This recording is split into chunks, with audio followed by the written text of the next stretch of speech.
Have you ever felt like you were forced to grow up prematurely?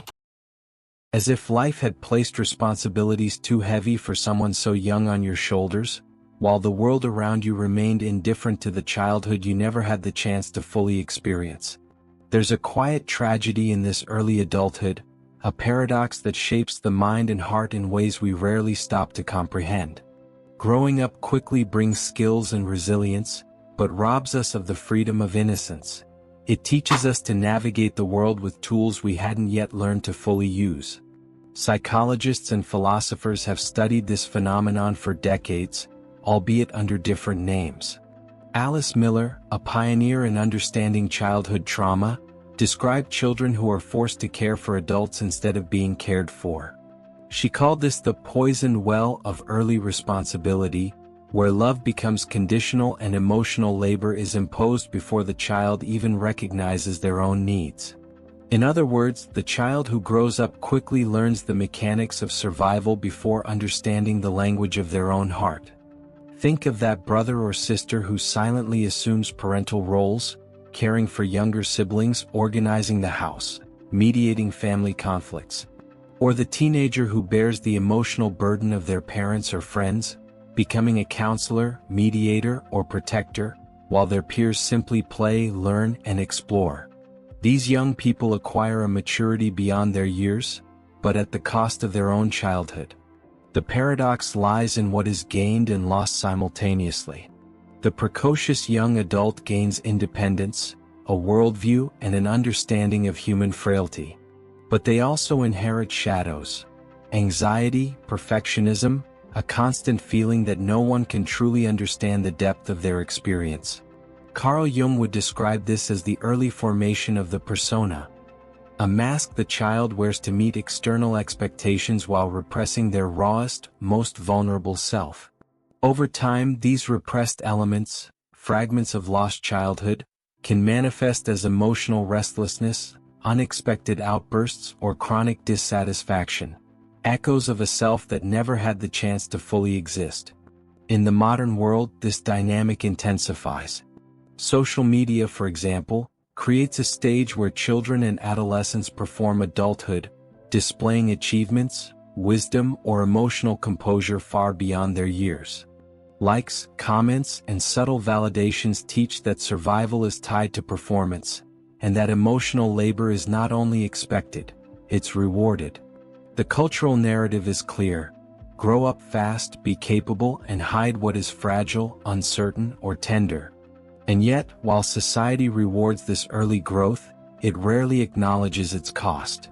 There's a subtle cruelty in a system that demands responsibility but infantilizes emotional vulnerability. The young adult learns to navigate life competently, but also with isolation.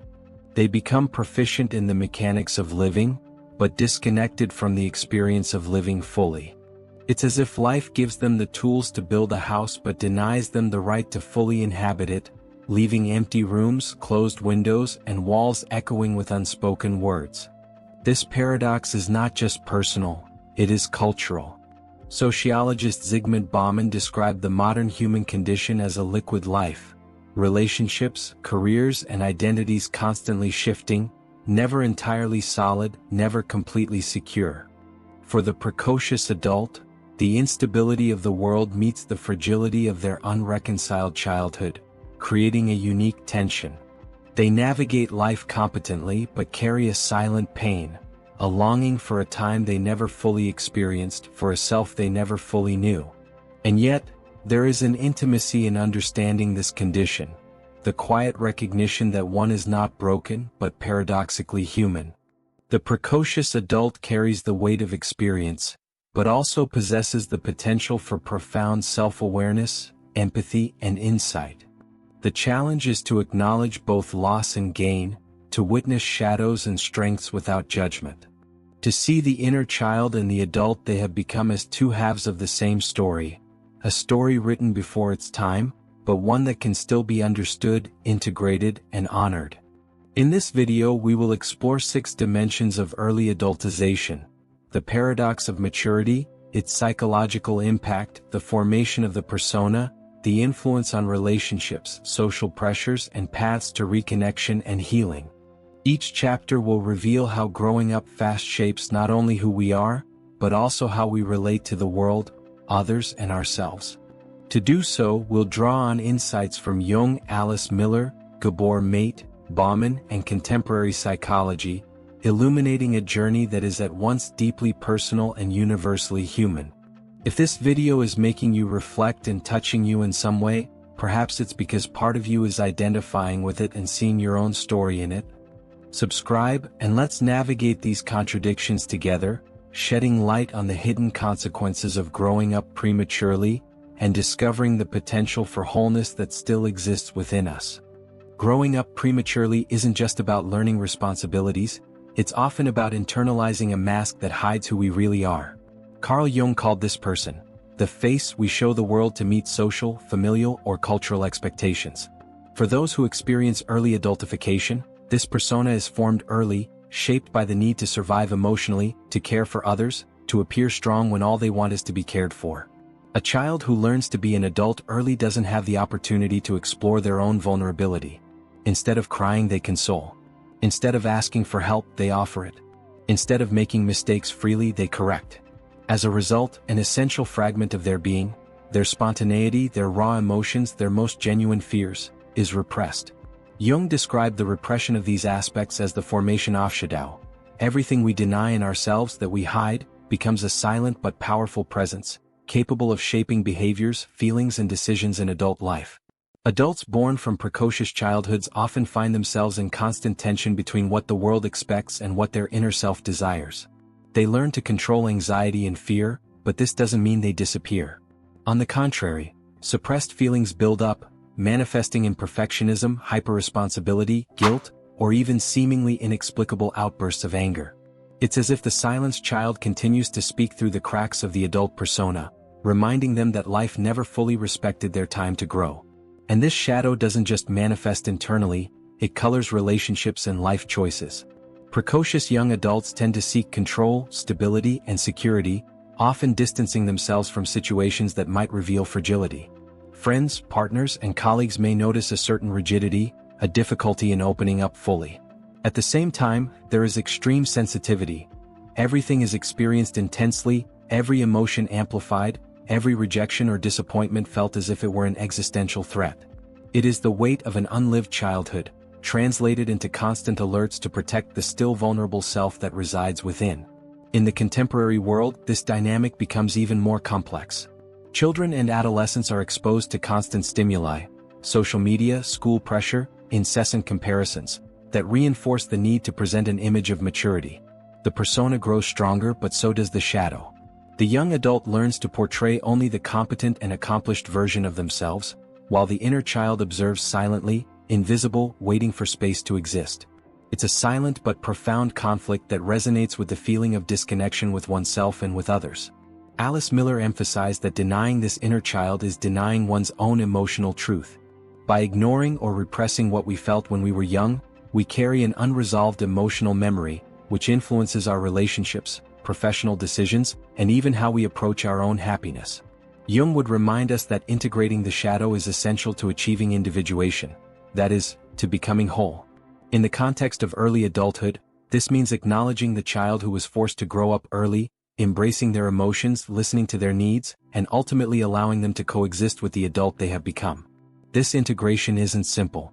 It requires courage to confront repressed feelings, to question learned patterns, and to accept one's own vulnerability. But it's also liberating. When we can look at our shadow without blame or judgment, we can transform anxiety into awareness, perfectionism into compassion, and isolation into genuine connection. What once seemed like a limitation becomes a source of wisdom and empathy. And there is beauty in this process, realizing that what seemed like mere pain or loss, a stolen childhood, premature responsibility, the pressure to be strong, can become a guide. The shadow, when acknowledged, is not an enemy, it is a witness. It carries the memory of who we were and reminds us of what we can still recover. The ability to play, to dream, to make mistakes without guilt, to allow ourselves to feel without fear. In the next chapter, we will explore how these experiences shape not only the individual psyche, but also our relationships and emotional choices, revealing the profound impact of early adulthood on friendships, intimacy, and trust. Before we do, allow yourself to reflect.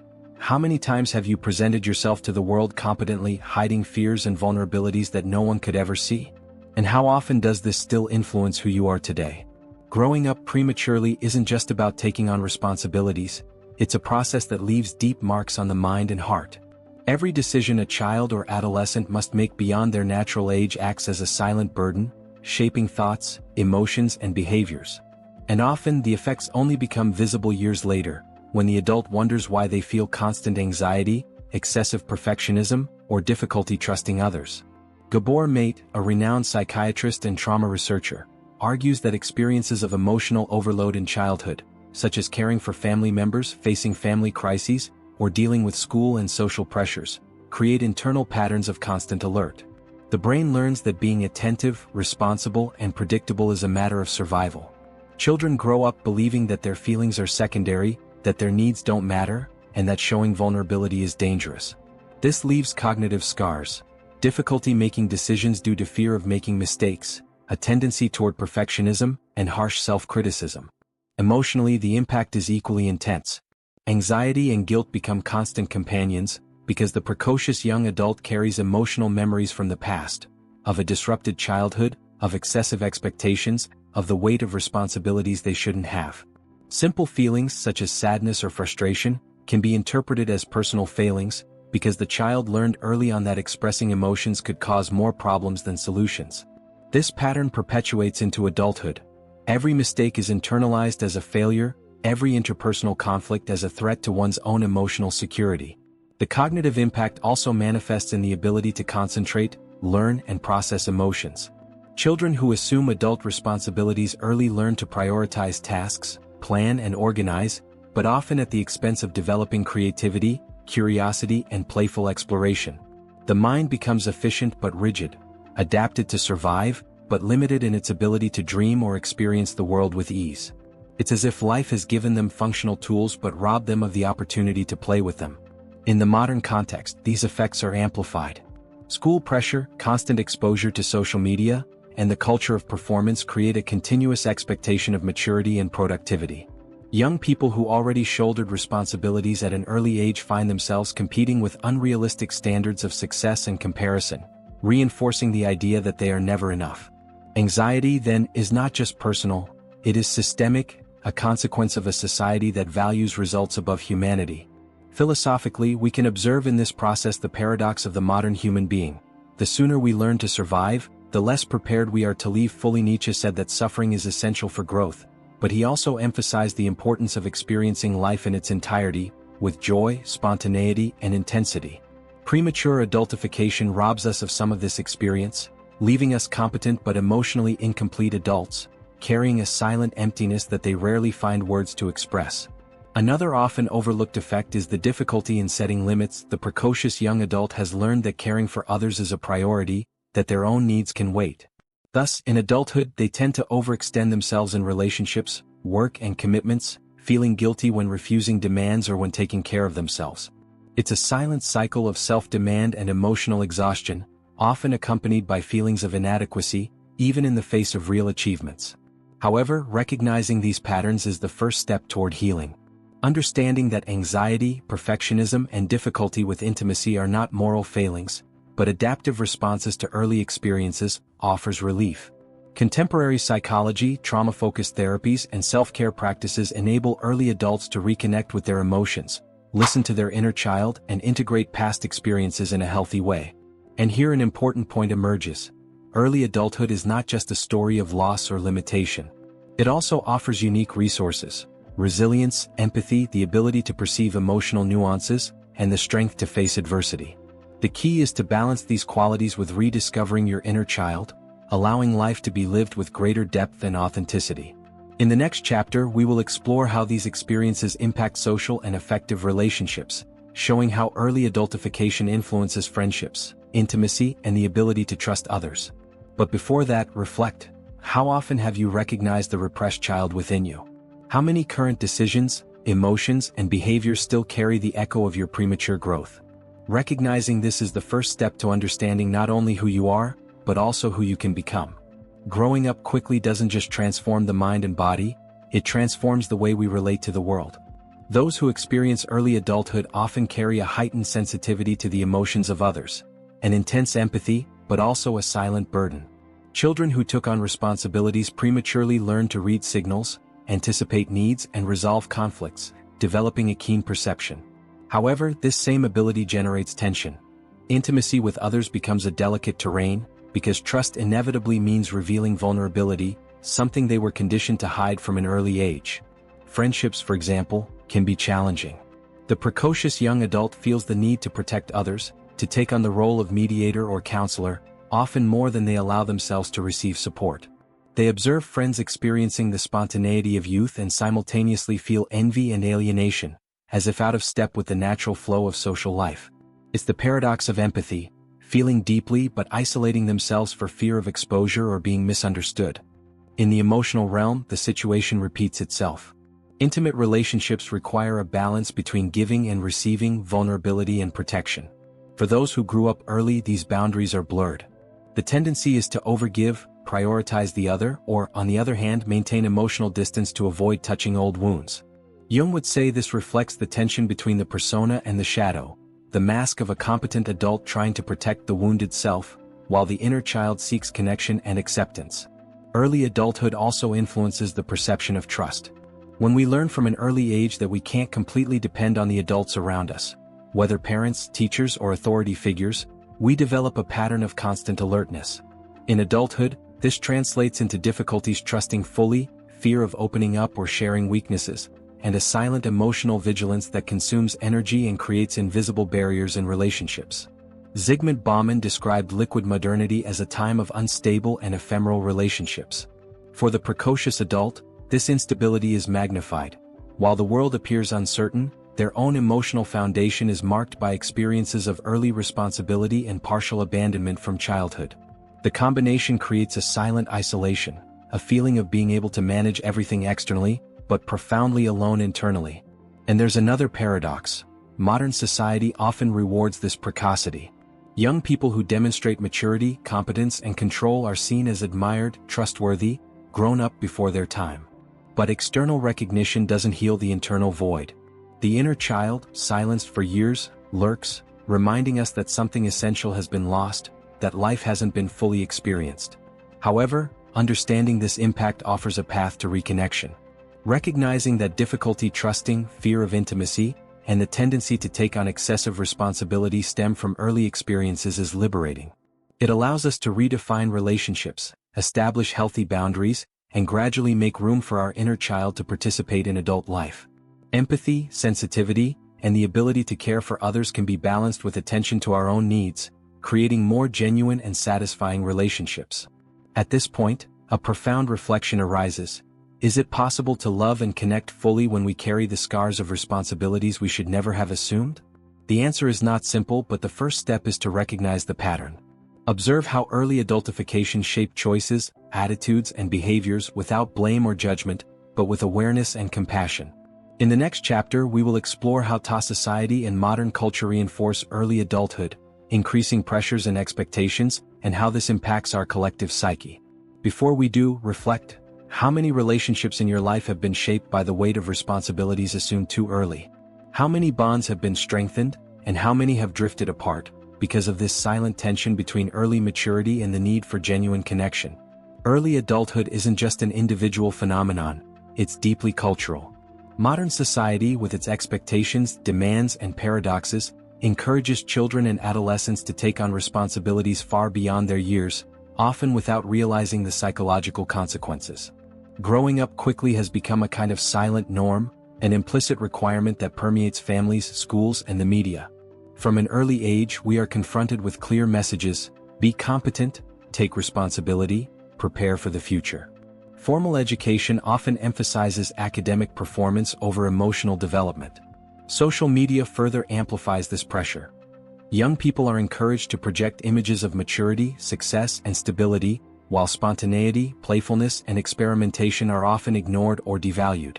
The paradox is cruel. Society demands that we grow up quickly, yet still infantilizes the expression of our emotions. Additionally, there are economic and family factors. Children from dysfunctional families or those with limited resources often take on caregiving and responsibility roles that should belong to adults. Many learn to manage finances, care for siblings, mediate conflicts, and deal with complex emotional crises before they even understand their own emotions.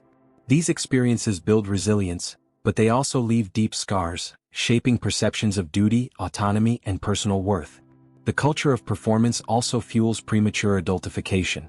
Academic competition, extracurricular activities, awards, social comparisons, all reinforce the idea that being able to handle responsibilities beyond one's years is desirable, even admirable. But there's a hidden cost: constant anxiety, fear of failure, feelings of inadequacy, and emotional disconnection. A child who grows up quickly learns to prioritize tasks but not to recognize their own needs. They learn to please but not to listen to themselves. They learn to survive but not to live fully. This cultural pressure creates a human paradox. While the precocious young adult is seen as competent and admirable externally, internally they face a silent void. Childhood experiences are sacrificed in the name of survival and performance, leaving a feeling of emotional emptiness, a nostalgia for something never experienced. It's a conflict between what one shows to the world and what one feels inside, between the appearance of maturity and the lost experience of childhood. Contemporary philosophers and sociologists such as Zygmunt Bauman observe that we live in an era of uncertainty and fluid relationships. For the precocious adult, this means navigating an ever-changing world while still carrying the weight of responsibilities they should never have assumed. The impact is not just personal, it is collective. A society that demands early adultification molds competent but often emotionally incomplete adults, creating generations who understand the world rationally but have difficulty connecting with their own emotional experience. However, there is an opportunity for reflection and transformation. Recognizing the role of society and culture in early adulthood allows us to understand that these are not individual failures, but broader social patterns. With this awareness, it becomes possible to question expectations, redefine priorities, and seek a balance between responsibility and emotional care. It is an invitation to reclaim the right to experience one's childhood, even if late, and to integrate these experiences into adulthood in a healthier and more conscious way. In the next chapter we will get to the outcome, exploring paths of reconnection, healing, and integration, showing how it's possible to reclaim your inner child, balance responsibilities, and find emotional fulfillment, even after premature maturity. But first, reflect. How often have you felt the weight of external expectations, and how has this shaped who you are today? How many of these pressures came from society, culture, and technology itself, shaping your way of seeing the world and yourself? Growing up prematurely leaves scars that don't disappear with time. They hide in the small everyday choices, in our relationships, in the way we feel and relate to ourselves. But understanding is the first step toward transformation. Recognizing that early adulthood shaped who we are without blame or judgment allows us to glimpse paths of reconnection and healing, an opportunity to integrate our inner child into adulthood, balancing responsibility and emotional authenticity. Alice Miller reminds us that the wounded child within us never disappears. It needs to be recognized, heard, and embraced. Ignoring this part of ourselves keeps old patterns in play: anxiety, perfectionism, difficulty trusting, and poorly defined boundaries. But when we pay attention to this inner child, we give space for previously repressed feelings to exist without fear or guilt. It's the beginning of a profound reconciliation between what we were forced to be and who we truly are. Jung offers us another key: shadow integration. Everything we repress, everything we hide behind our adult persona, carries energy, wisdom, and emotional memory. Looking at our shadow with compassion allows us to transform wounds into learning, limitations into resources, and pain into awareness. For the adult who grew up early, this means accepting vulnerability, honoring one's sensitivity, and realizing that being human is living in a balance between strength and fragility. Simple yet powerful practices can help in this process. Creative expression, writing, painting, dancing, allows the inner child to manifest safely. Trauma-focused therapies or depth psychology offer space to understand emotional patterns and reframe past experiences. Conscious self-care, recognizing needs, setting limits, practicing self-kindness, strengthens the connection between adult and child. And there's beauty in this path, realizing that early maturity, while stealing part of our childhood, also endowed us with unique resources. Empathy, heightened emotional perception, resilience in the face of challenges. These qualities, when balanced with attention to internal needs, transform into genuine strength. It's not about denying the early adult experience, but about embracing it, understanding it, and integrating it into emotional fulfillment. The modern world, with its demands, pressures, and complexities, continues to challenge those who have grown up quickly. But awareness and practice offer us a real possibility to live more fully, connected to our inner child and the adult we have learned to be. To recognize the paradox, pain and strength, loss and gain, is to recognize our own humanity. And so we return to the initial question: have you ever felt forced to grow up prematurely? This reflection may not offer easy answers, but it offers an invitation to look at yourself more carefully, reclaim what was lost, and realize that it's still possible to rebuild a more fulfilling emotional life. Growing up early doesn't have to be an eternal burden. It can be a starting point for a journey of self-discovery, empathy, and inner freedom. Perhaps growing up fast is, after all, not a curse but a call to remember who we were, and who we can still become. The inner child, now recognized, can walk side by side with the adult, transforming scars into wisdom and responsibilities into conscious choices. If this video made you pause, maybe it's because part of you needed to hear it. Comment, "I felt the paradox." If this resonated with you, we are just beginning to unravel the contradictions that make us human, and each step of awareness is a movement toward integration, balance, and emotional freedom.